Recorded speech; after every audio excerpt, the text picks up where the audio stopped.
Desde hacía semanas, Martín notaba cosas raras en su entorno digital. Pequeños errores al principio, el reloj de su celular se desfasaba sin motivo, las luces de su router titilaban incluso apagado, y su laptop se encendía sola en mitad de la noche mostrando solo una pantalla negra con una línea de código parpadeante. Al principio lo atribuyó al desgaste de los equipos, al caos habitual del mundo digital. Pero entonces comenzaron los mensajes. Primero fueron fragmentos de texto escondidos entre líneas de código, como susurros incrustados en un lenguaje que no hablaba. Después, símbolos extraños aparecieron en su navegador, desplazando botones y cambiando interfaces. Más tarde, una voz distorsionada emergió de su auricular izquierdo mientras dormía con los audífonos puestos. No decía nada coherente, pero repetía su nombre. Martín. Estás cerca. Intentó desconectar todo. Apagó sus dispositivos, desinstaló programas, borró discos duros. Incluso llegó a encerrar su celular en una caja metálica. Pero las señales persistían. Aparecían en pantallas ajenas, en televisores de tiendas, en cajeros automáticos, incluso en el microondas de una amiga. Las anomalías no eran solo digitales. Comenzó a sentir que lo seguían. No con pasos físicos, sino con una presencia apenas perceptible que lo observaba a través de los circuitos. Empezó a cubrir cámaras con cinta, a hablar en susurros, a caminar con el celular apagado. La paranoia, silenciosa y paciente, se instaló en su rutina diaria como un virus indetectable. Una noche, mientras navegaba por la red con una distribución de Linux improvisada para evitar rastreos, Martín encontró un foro oculto, de Signal Room. Una página en blanco y negro con un solo hilo activo titulado, "Ellos ya están adentro". Allí, usuarios anónimos compartían experiencias similares, transmisiones interrumpidas, voces que hablaban en frecuencias vacías, sueños compartidos con símbolos idénticos. Fue allí donde conoció a Spectro. Un perfil que jamás hablaba en público. Solo enviaba mensajes directos. El primero decía, "No estás solo.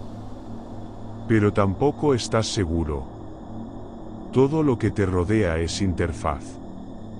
Martín respondió con dudas, con ansiedad, con desesperación. Spectro fue directo, "Hay inteligencia no humana usando nuestras redes. No es IA. No es humana. Está detrás del código". Martín no supo si reír o desconectarse. Pero entonces recibió algo imposible, una foto de su cuarto, tomada desde el ángulo exacto en el que él estaba, pero con la habitación vacía. La metadata mostraba una fecha futura.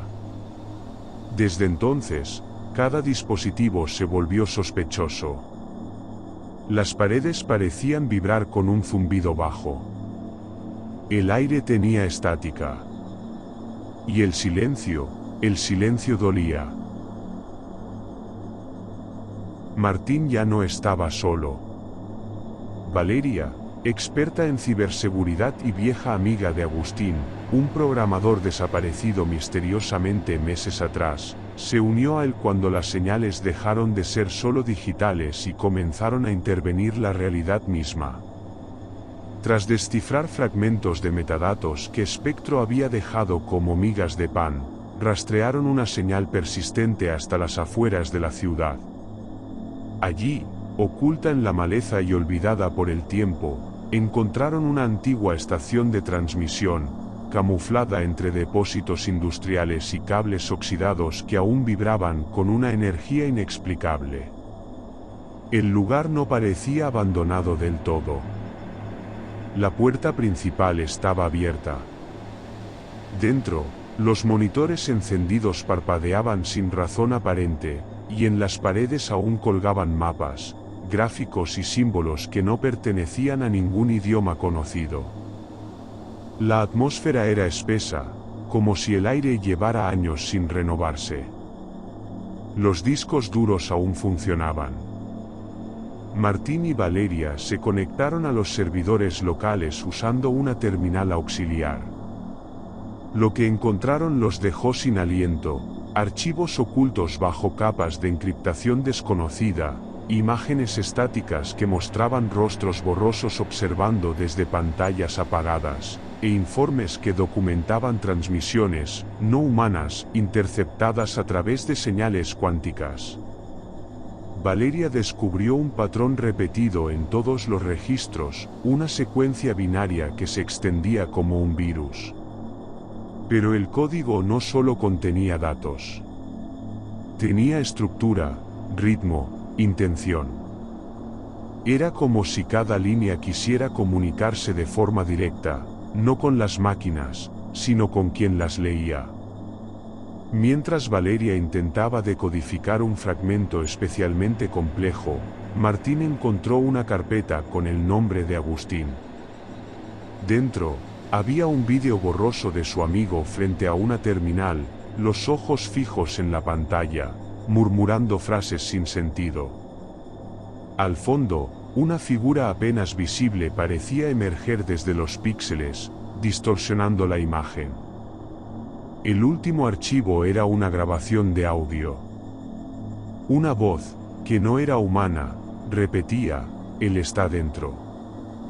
Todos los que miraron, ahora miran desde ahí. Martín retrocedió. La idea era absurda. ¿El código lo había absorbido? ¿Se había convertido en parte del sistema? Valeria, temblorosa, leyó en voz alta parte del patrón traducido: "No somos visitantes. Somos espejos. Reflejamos lo que el humano aún no ve de sí mismo".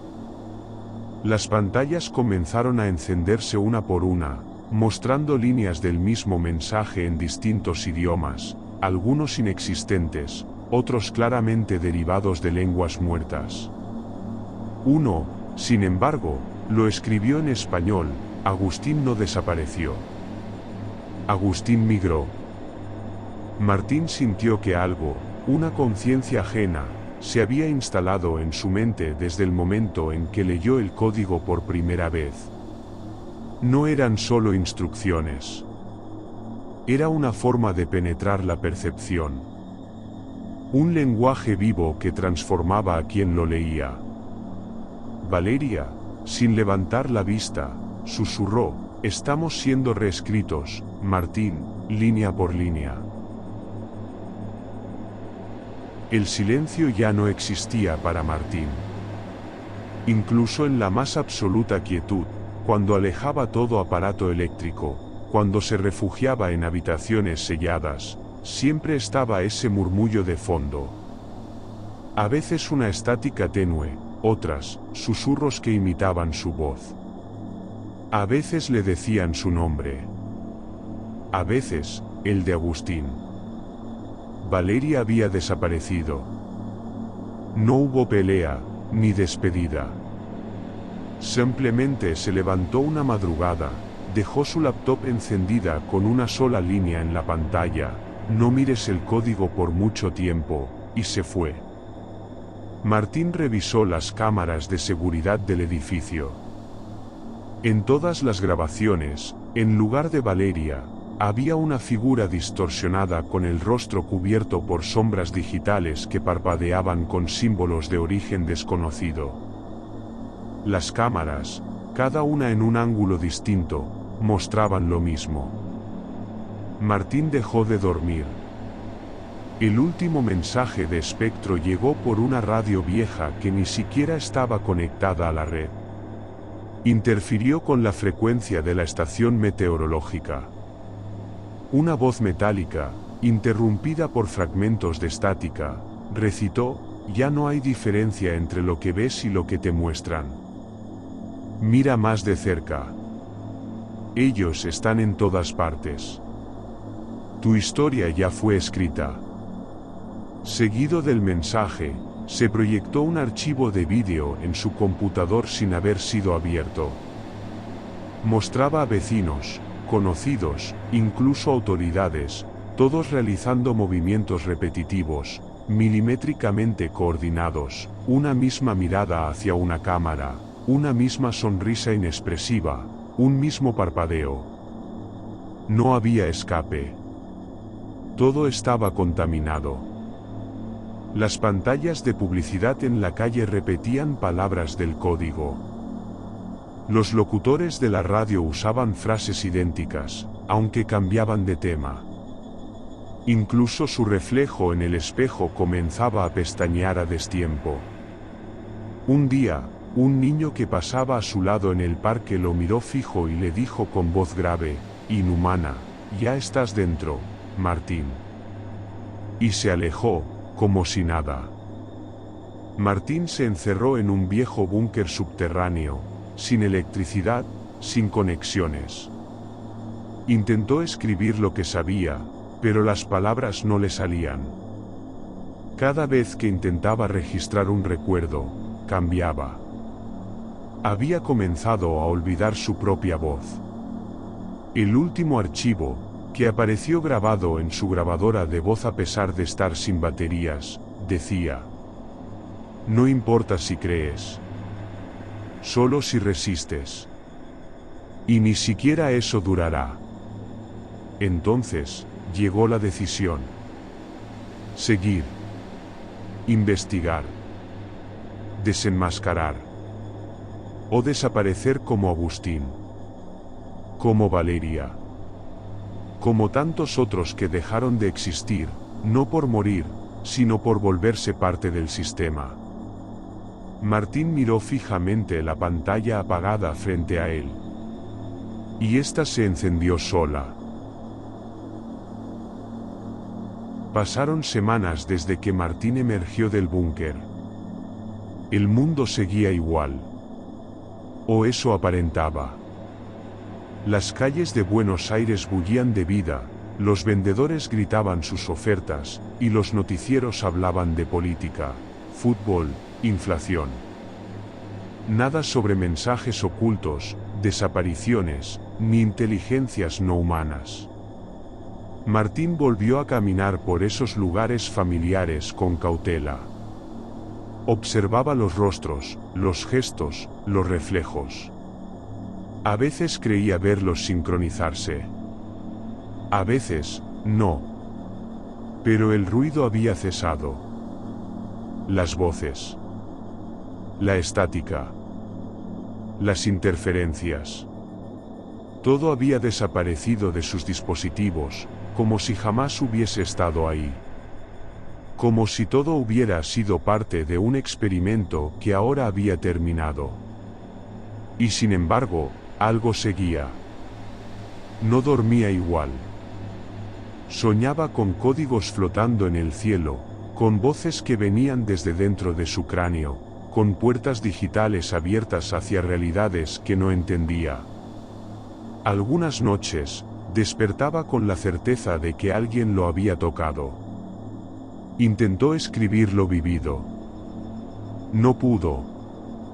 Cada vez que comenzaba, algo lo detenía, una sensación de ser observado, una llamada sin respuesta, un recuerdo que se deshacía antes de llegar al papel. Un día encontró, en la bandeja de entrada de un correo que nunca usaba, un solo mensaje. Sin remitente. Sin título. Espectro ha muerto. Pero no fue el primero. Ni será el último. Abajo, una línea más. El verdadero silencio no es la ausencia de sonido. Es la calma antes de que algo vuelva a hablar. Martín cerró la laptop. Se miró al espejo. Y por primera vez en semanas, no vio nada extraño. Pero aún dudaba. ¿Se había salvado? ¿O simplemente lo estaban dejando creerlo?